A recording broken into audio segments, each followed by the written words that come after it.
Just before I turned the camera on, I was listening to this, David Bowie's Low. Great recording. This is an original. I bought this when it was new. Had it all these years, and I've never heard it sound like this or this good before. I was listening with these Dynaudio Heritage Special speakers. You know what? This sound was truly special. There was more going on, more depth, more textures, more space, more of that stuff that Eno puts in his music and David Bowie puts in his music. It's just, there's a lot to it. It's amazing. I've heard it so many times. I never heard it like that.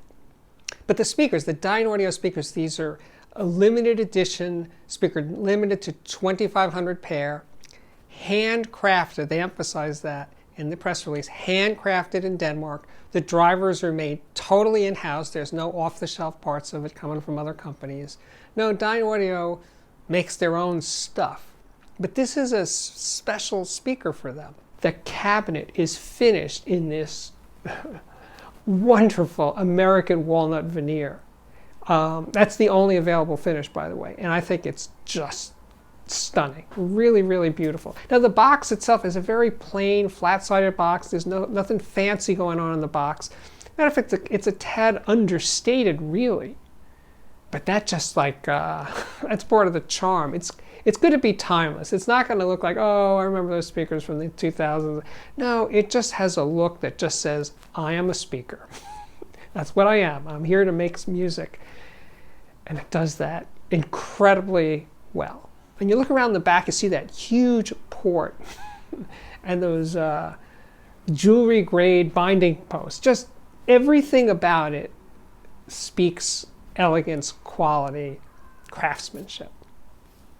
Now, as for the design itself, now I'm going to list all the specs and everything right here, but I'm going to try to get through them without screwing up too much. Anyway, the tweeter, it's 28 millimeter tweeter, which is also about 1 inch.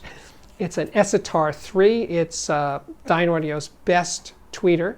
They make all their own drivers in-house in Denmark, by the way. No outside suppliers for their drivers. And the Esitar 3 is basically, this one is derived from the tweeter that's used in the Confidence line of speakers. So, you know, as for the woofer, well, it's a 7-inch woofer, 180 millimeters.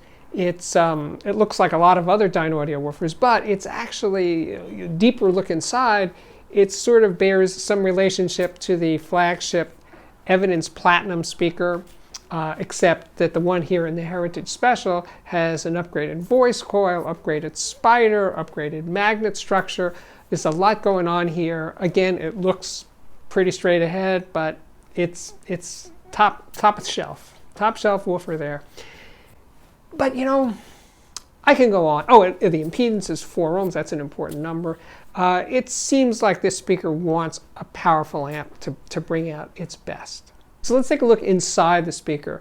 The crossover is a first order crossover.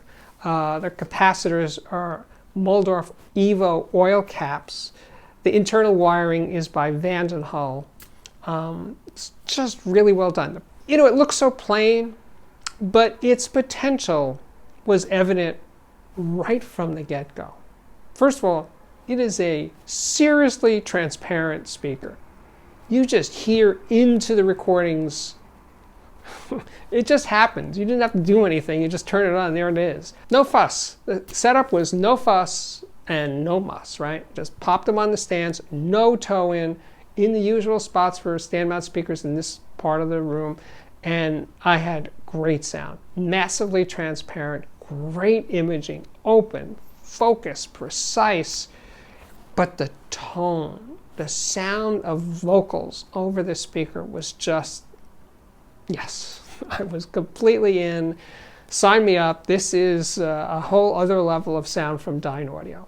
Oh, by the way, it comes with a 10-year warranty, and the price, did I say the price yet? It's $7,000 a pair for the Heritage Specials. I spent more than the usual amount of time listening to this speaker to do a review, mostly because I was enjoying it so much. But some of that time was late at night, and a lot of speakers, they just kind of get sleepy when you're listening late at night. They kind of blah, get everything. Not this one. This one sounds all there at very low level listening. So that was really nice. That's one of the reasons I put so much time into this review, was listening late at night. I was listening during the day. I was cranking it. And it's pretty tolerant of different listening levels. So one of the recordings that jumped out of the deck right away was this one by Dick Hyman. As Dick Hyman plays the music of Duke Ellington. He plays solo piano. It's on reference recording, great audiophile label based in California. Now, pianos, it's a lot of iffy piano recordings. It's a hard instrument to really get right, but this one, right on the money.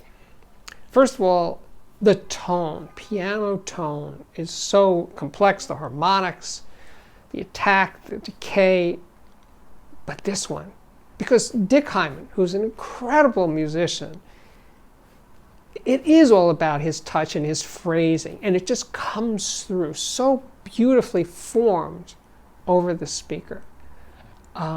Really, really impressive. Now, piano's a huge instrument. Can a little stand mount speaker get you there, like my Magnapan 3.7s used to back in the day? They were 6 feet tall. No, it doesn't. It's not quite at that scale. It doesn't have quite the dynamic contrast that you'd get from a much larger speaker. But in terms of the feeling of listening to a great pianist, absolutely. I was all in. I think I've mentioned Amber Rubarth before. She's a folk musician. She's made 2 albums for Chesky. And she's the kind of person that when you're in her presence, you just feel good. She just has that effect on people. And when she sings, she just has this very natural, easy way of communicating. It just feels so right. I felt that instantly the very first time I heard her sing. I was listening this time to her second album, Scribbled Symphonies, and it was a more ambitious album than the first one. This one, Scribbled Symphonies, was with a larger group, basically a string chamber group that was put together for the session. Just gorgeous, just hearing those players filling a church. It was recorded in Greenpoint, Brooklyn. Just incredible. But the song that I was focusing on for this listening session with the Heritage was Losing My Religion, the REM song. And she just made it her own. I wasn't thinking about REM. It was just great. I'm getting goosebumps thinking about, there she is, right in the room, right here. I'm hearing the church, I'm hearing the string players, the tone is right on the money, her voice sounds great. Now, at that session, I spent a lot of time just listening to her, from about 10 feet away in the church, not in the control room. So I just was so attracted. She's a beautiful person, but I was just, the way she puts her music into the room was incredible. And here I am at home, like 3 or 4 years later, and there it is. It's happening again. She's having that effect on me. So, wow. These speakers just seem to have a clear channel back to that event. Really, really special. Now, the low-level resolution was great. The transients were great. The room sound was very impressive. Great sense of depth and space coming from these speakers. And again, they just look so plain. But the way they move air, no, there's some magic going on there, definitely. So when I'm going through these selections, I'm looking for contrast, right? So the next one up is this recording from 1958. It's called Bang, Baroom, and Harp. You can hear it on Tidal or Qobuz or something. Not hard to find. But basically, it's a percussion ensemble in a large studio, and again, the sense of depth and space. And it's 1958 is amazing. The technology existed then to make great sounding recordings. I have the LP. I couldn't find it. I was playing the CD, but the LP sounds better, but the CD sounds awfully good. Anyway, it's percussion music, and to hear the delicacy and the attack and the transients and just feeling that space, wow, absolutely. Again, I kept being like pushed back in my chair by the sound of this music, thinking, really? This is really happening? But it is, and it happened again and again and again. I neglected to mention the electronics I was using for this review, and primarily a past Labs XA100.5 monoblock amplifiers and a First Watt SIT3. Now, for a complete list of all the stuff I used in the review, rather than just go through that laundry list every time, it's linked to in the description box below this video, and it's there for every video that I do that's a equipment review. So we'll save a lot of time, and it's all there. If you want to know what I use, that's it. So in various combinations, of course. But the most important when I'm talking about a speaker is what amplifier was driving the speaker. I did manage to play some vinyl for this review, and this one, Cowboy Junkies, the Trinity Sessions, which is kind of like an audiophile recording. It was recorded in a church with minimal miking, actually a CalRec microphone. And I've played this record hundreds of times with different systems, different speakers, but yes, listening to Margot Timmons' vocals. You know, I always thought her vocal wasn't that well recorded, but hearing it over this speaker was like, no, she is like right there in a space, in a church, and I'm really hearing that connection between her and the band and the space they're recording in. Apparently they felt very strongly that that was important to capture in the recording. Unfortunately, they didn't do it after that with their other albums, but in this one, they had it all figured out. And it was just glorious to hear this music that I know so well and hear it that way. But the bass is not close mic. You just hear the bass filling the space. I am obsessed with that because that's the way music should sound to me. You're hearing, in real life, you're hearing music in a room, in a concert hall, you know, or in somebody's bedroom or something. You're hearing the sound of an instrument in a space. And when you detach it from the space, as what happens in most recordings where the space is dead and then they add reverb or something later, you're missing out on that. So when it's present in a recording, many audiophile recordings, and sometimes in mass-produced commercial recordings, it's a thrill for me. And to hear a speaker that gives that to me so clearly, it's really exciting. Now I should talk about the treble. The tweeter is extraordinary. I think it's actually the best part of the speaker because it's so vivid and clear and delicate and open and effortless. I don't know. Now, last year I reviewed the Golden Ear Technology BRX stand mount speaker, and it had a killer tweeter, a folded ribbon tweeter, and I went on about how much I loved that tweeter.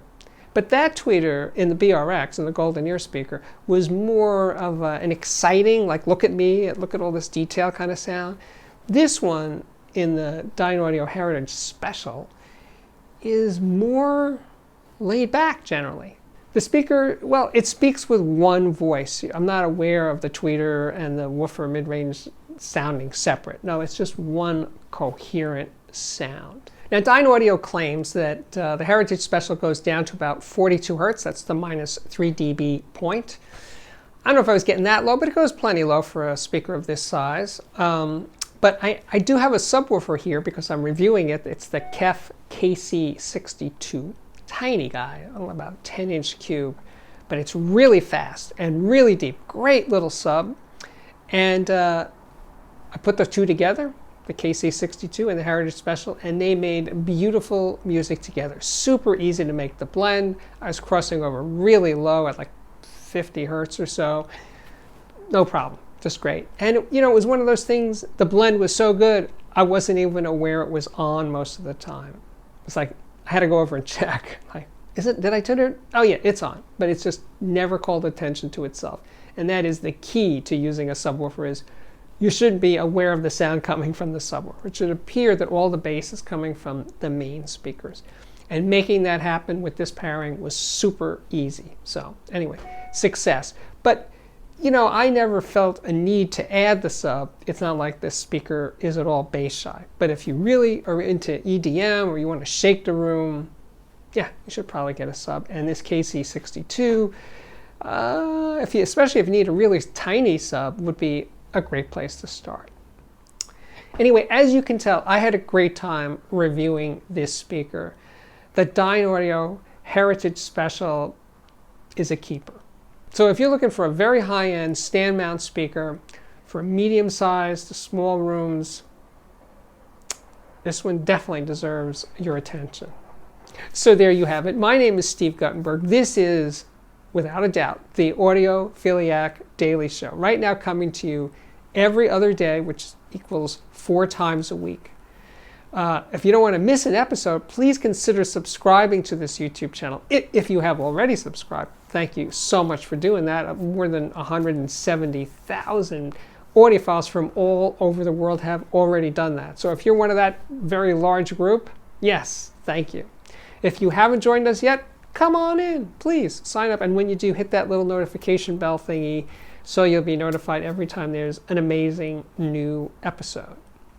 Beyond that, I can tell you should also check out my Patreon at patreon.com/audiophiliac. And then you could also check out the playlist. We got playlists for speaker reviews and headphone reviews and electronics reviews and definitely music reviews. And then, of course, then there's the interviews. Interviews with audiophiles that I've met and we've passed across over the years, and of course audio luminaries from every path. They're all right here on the Audiophiliac Daily Show channel. And with that, I can say I think, actually I'm pretty damn sure, my work here is at last complete. So thank you again for watching, and I really do hope to see you back here again very, very soon. Bye-bye.